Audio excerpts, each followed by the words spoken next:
sudah kita rencanakan akan kami laksanakan rilis akhir tahun. Kegiatan atau beberapa hal-hal yang menonjol yang terjadi di tahun 2023, dan ini kita analisa, kita evaluasi agar nanti ke depannya atau tahun berikutnya kita bisa lebih baik lagi atau terjadi peningkatan. Dan tentunya kita pun berharap bahwa ini pelaksanaan tugas kita akan lebih profesional lagi ke depan. Jadi kita berharap ada peningkatan. Tentunya ini tidak lepas dari masukan dari rekan-rekan sekalian, bagaimana nanti kami melaksanakan tugas ke depan agar harapan masyarakat Polres sebagai pengawal Kamtibmas, menjaga Kamtibmas di masyarakat ini dapat berjalan dengan baik dan memenuhi harapan dari masyarakat. Baik rekan-rekan sekalian, untuk situasi awal kami sampaikan bahwa selama tahun 2023 mulai dari Januari sampai dengan Desember, untuk situasi di wilayah hukum Polres Oku cukup kondusif, sebagaimana dengan yang diharapkan. Ada beberapa kejadian memang yang cukup menonjol yang sempat membuat sedikit terganggunya Kamtibmas, namun semuanya bisa diatasi sehingga dapat normal kembali dalam kehidupan bermasyarakat.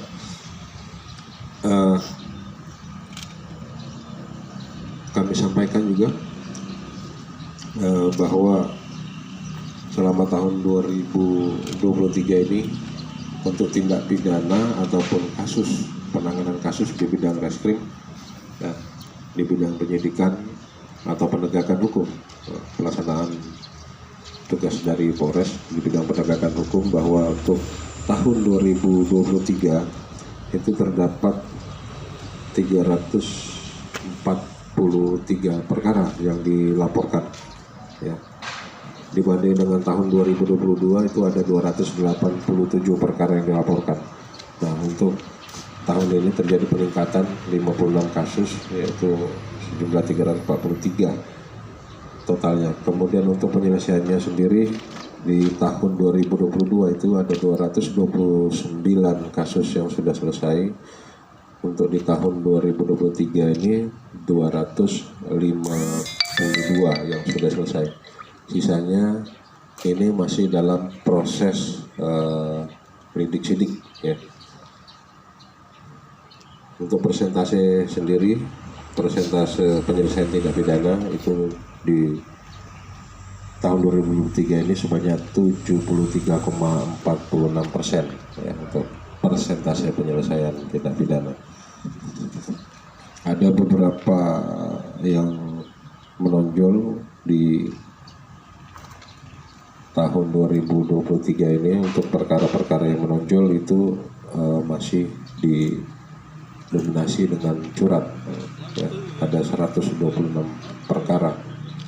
Dari 126 perkara ini 70 sudah diselesaikan dan sisanya masih dalam proses tahap lidik-sidik. Itu yang untuk kasus menonjol di 2023. Adapun kasus-kasus lain seperti penganiayaan, ya, kemudian pencurian biasa, termasuk penggelapan.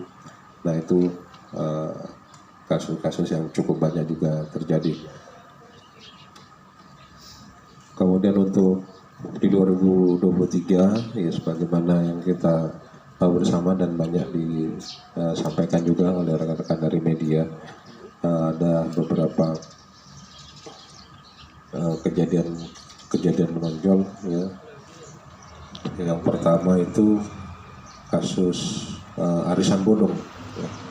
Arisan bodong yang kerugiannya mencapai sekitar 6,3 M dengan tersangka DPS dan RB, ya.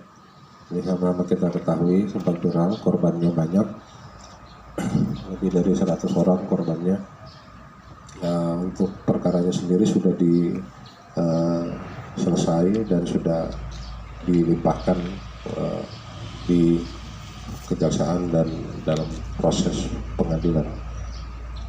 Kemudian yang menonjol lainnya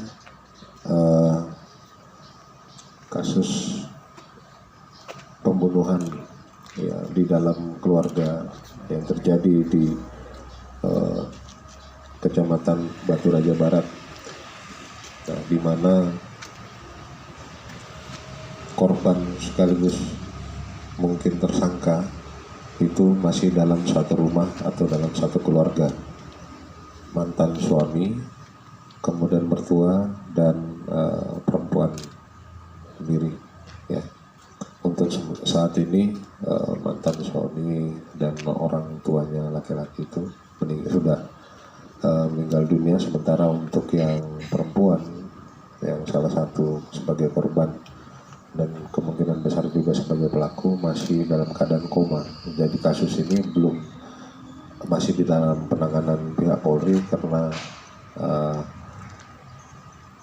sebagai saksi kunci masih dalam keadaan koma. Kemudian rekan-rekan, kasus menonjol lainnya juga yaitu pencurian yang sempat viral di mana pelakunya sempat terekam oleh kamera dari warga atau adik-adik kita yang sedang membuat vlog. Dan alhamdulillah berkat dari bantuan rekaman tersebut para pelaku sudah bisa diamankan oleh Polres dan saat ini sedang dalam proses penyelesaian perkaranya.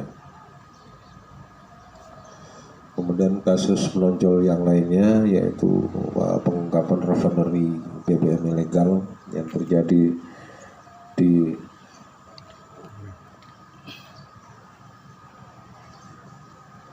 Batu Raja Barat ya.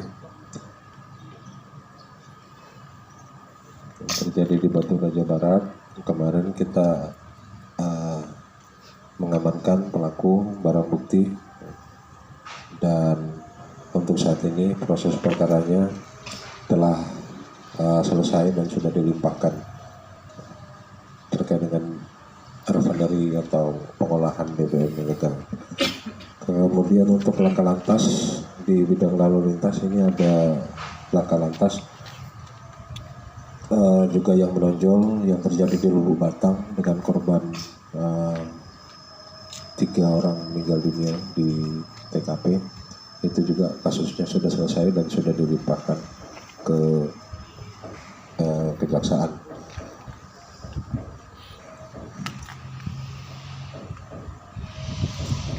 Kemudian untuk data lalu lintas sendiri, untuk laka lantas jumlahnya itu mengalami peningkatan.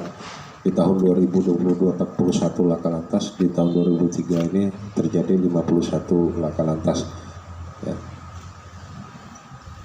Dengan korban meninggal dunia 30 orang untuk di tahun 2023 ini. Dan ini mengalami peningkatan dibanding dengan 2022, ada 21 kasus laka lantas, ada 21 korban yang meninggal dunia. Dan ini juga sudah dianalisa evaluasi dari faktor-faktor penyebabnya apa saja. Dan nanti berikutnya di tahun 2024 yang berguyur ya, sebenarnya sudah diupayakan untuk ditangani, dihandle, diminimalisir untuk faktor-faktor penyebabnya ini. Dan nanti lebih ditingkatkan lagi di 2024 dan semoga di 2024 untuk laka lantas tidak ada yang meninggal dunia, khususnya warga dari Oku.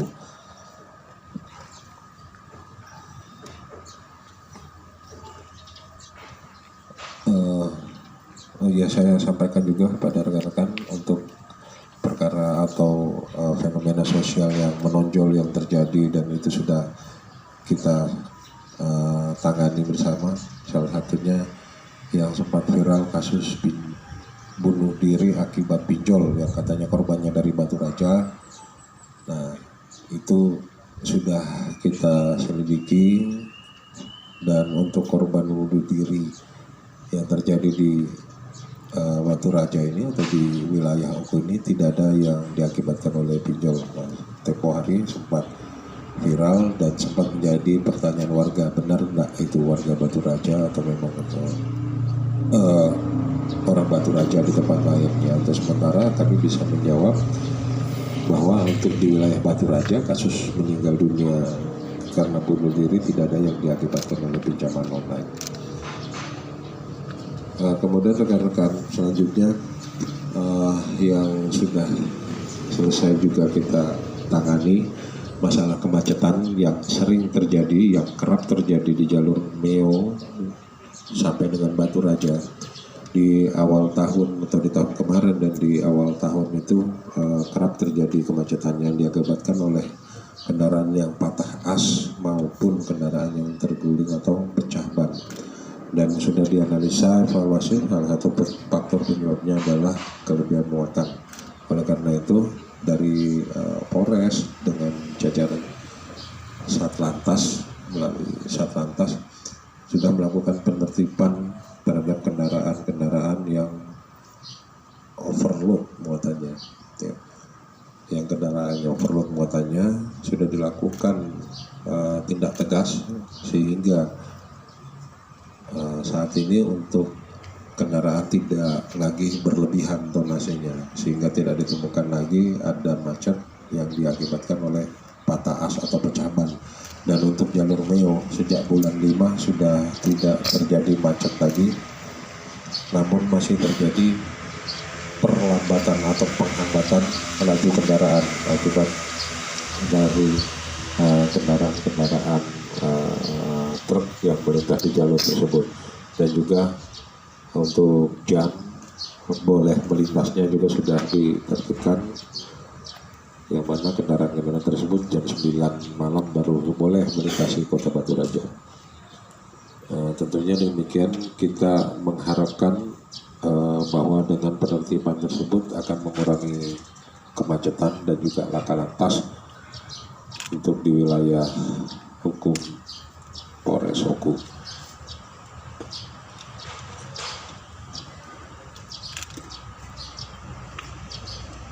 Untuk kasus narkotika sendiri, rekan-rekan sekalian, ini pada tahun 2022 itu terdapat 75 kasus dan tahun 2023 ini terdapat 80 kasus yang berhasil diungkap oleh Sat Narkoba.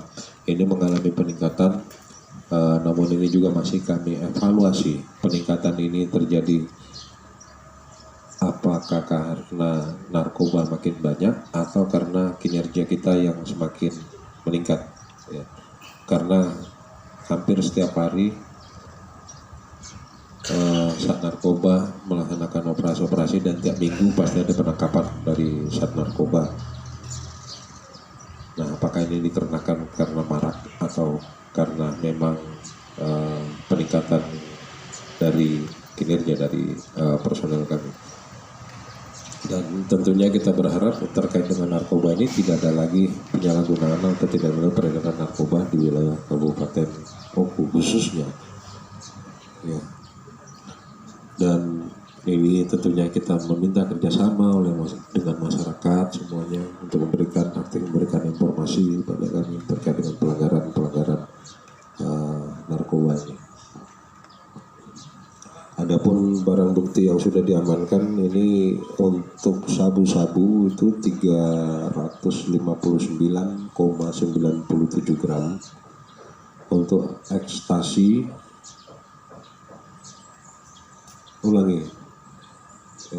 untuk ekstasi itu 192 butir. Untuk sabu-sabu, saya ulangi datanya ya. Untuk sabu-sabu 222,63 gram itu untuk sabu-sabu, dan untuk ganja itu 359,97 gram untuk ganja.